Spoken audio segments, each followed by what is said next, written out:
Please subscribe कीजिए हमारा YouTube channel सत्य ज्ञान सागर। अब जो प्रसंग चल रहा है,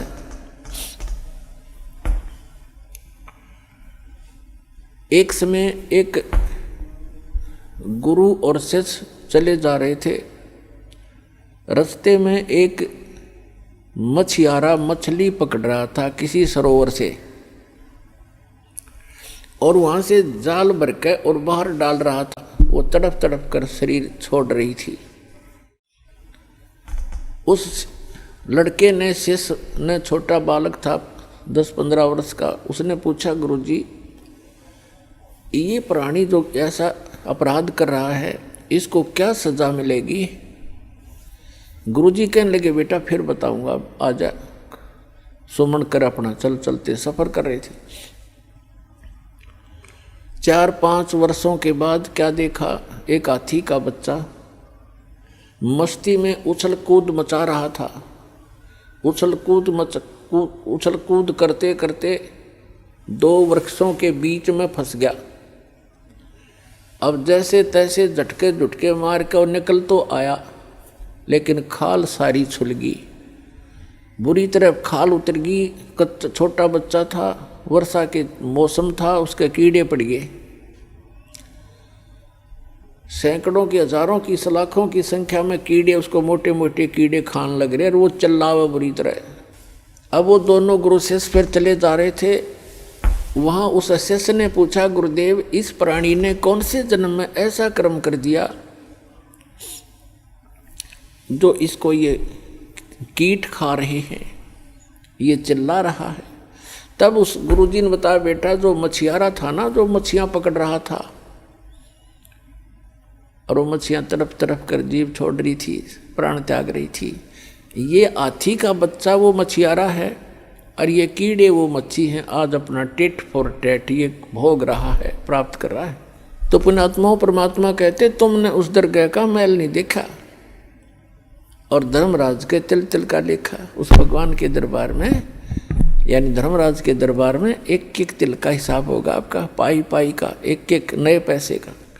अब हम आते हैं जो दास आज आपको सत्संग सुनाने चाह रहा था, अभी तो भूमिका बनी है। श्रीमद् भगवद गीता अध्याय नंबर 7 के श्लोक नंबर 19 में कहा है, बहुनाम जन्मान अन्ते ज्ञानवान माम परपदते। बहुनाम जन्मा नाम अन्ते, यानी बहुत बहुत जन्मों के अंत के किसी जन्म में। ज्ञानवान माने ये ज्ञानी आत्मा, मां माने मुझ ब्रह्म को भजते हैं। बहुनाम जन्मानाम अन्ते ज्ञानवान माम परपदते। और वासुदेवम सर्वमिति सहमात्मा सुदुर्लभ है। ओए होए, क्या बताते हैं कि वासुदेव सर्वमिति, बहुनाम जन्मानाम अंते, बहुत बहुत जन्मों के किसी अंत के जन्म में ये ज्ञानी आत्मा ब्रह्म तक इनकी बुद्धि पहुंचती है, ब्रह्म तक।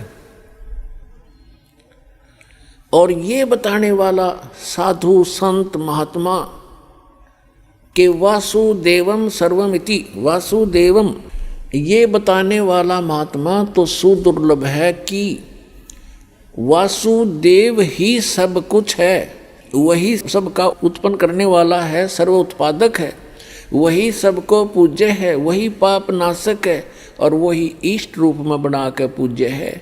ये बताने वाला कि वासुदेव सर्वमिति, यह बताने वाला कि वासुदेव ही सब कुछ है। ये तो कंटिन्यू ज्ञान चल रहा है। पहले तो तीनों गुणों ब्रह्मा विष्णु महेश तक की भक्ति को खुद रिजेक्ट कर दिया, अपने सतर की तीनों की भक्ति को रिजेक्ट करके ब्रह्म कह रहा है ये काल श्री कृष्ण में प्रवेश करके कि मेरी भक्ति केवल ज्ञानी आत्मा करते हैं, और वो भी मेरे सही ज्ञान को ना समझ कर मेरे वाली ही घटिया अनुतम इस गति में स्थित रहे। हो गया स्पष्ट। अब ये कहता है कि ब्रह्म से ऊपर जिसकी बुद्धि जाती है, ब्रह्म तक भी मुश्किल तो ये ज्ञानी आत्मा कोई कोई किसी अंत के जन्म में, बहुनाम जन्मानाम अन्ते ज्ञानवान माम परपदते, बहुत बहुत जन्मों के किसी अंत के जन्म में किसी ज्ञानी आत्मा की बुद्धि ब्रह्म तक पहुंचती है। और वासुदेव सर्वमिति, वो वासुदेव है सब कुछ, उसी वही पाप नाशक है, वही पूजा के योग्य है, वही सबका इष्ट होना चाहिए और वही पूर्ण मोक्षदायक है, वो सारी सृष्टि का रचने वाला है। ये बताने वाला महात्मा तो सुदुर्लभ है, बड़ी मुश्किल से मिलेगा। अपने आत्माओं, ये गीता और वेद कोई बालकों के लेख थोड़े ही थे। ये ऋषि महर्षि शर्मा के चले गए, इनको कख नहीं पता चला। क्या बताते हैं? सूक्ष्म वेद में परमात्मा ने स्वयं आकर बताया है कि 9 मन सूत उलझिया और ये ऋषि रहे जखमार और सतगुरु ऐसा सुलझा देगा उलझन दूजी बार। परमात्मा जुलाहे का काम करते थे और 1 किलोग्राम एक शेर सूत उलझ जाता, वो कच्चा सूत, उसको सुलझाने में 2-2, 3-3 दिन की दिहाड़ी चली जाती थी उनकी। अगर गांठ पड़ गई तो धनी का सूत, फिर वो कपड़ा महंगा बेकारी, उसके उल्टा पटक जा और पैसे लेने आ रहे, तो उसको सुलझाना पड़ता था कि ये टूटे नहीं, और तब वो कपड़ा बन सकते थे जब उनकी दिहाड़ी बननी थी। तो कहने का भाव ये है कि ये जो आध्यात्मिक जो सूत है, एक शेर की बजाय इसने तो 9 मन सूत उलझा दिया, 360 किलोग्राम। परमात्मा कहते इन अनजान ऋषियों ने 9 मन सूत उलझिया, ये ऋषि रहे जखमार और सतगुरु ऐसा सुलझा दे उलझे न दूजी बार। अब ऐसा सुलझा दिया इस दास ने, परमात्मा की दया से इस कलयुग में नहीं उलझेगा यू तत्व ज्ञान।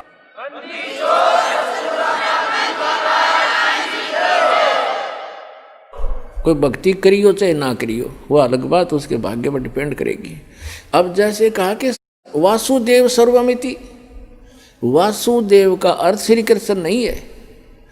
वेदों में वासुदेव का अर्थ है जो सबका मालिक, जिसकी सत्ता सब जगह पर हो, सब जगह उसका निवास हो।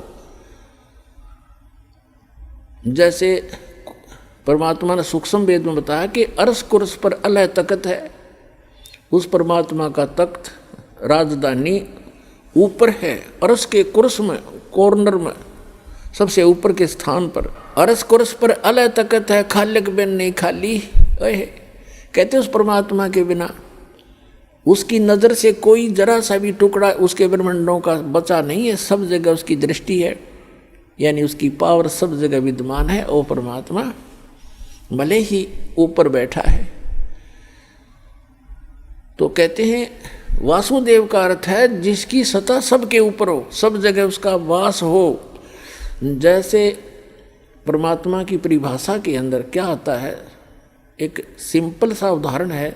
जैसे एक तहसीलदार भी साहब कहलाता है, एक तहसीलदार भी साहब कहलाता है, एक एसडीएम भी साहब कहलाता है, और डीसी और कमिश्नर, मंत्री, मुख्यमंत्री, प्रधानमंत्री ये और राष्ट्रपति, ये सभी साहब कहलाते हैं। लेकिन इनका अपना क्षेत्र होता है, इनकी अपनी अक्षमता होती है पावर की।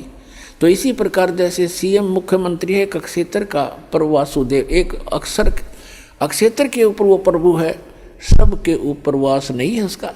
जैसे प्रधानमंत्री को लेकर चले हम, क्योंकि फॉर एग्जाम्पल, तो प्रधानमंत्री जी अपने भारतवर्ष के ऊपर वासुदेव है वो।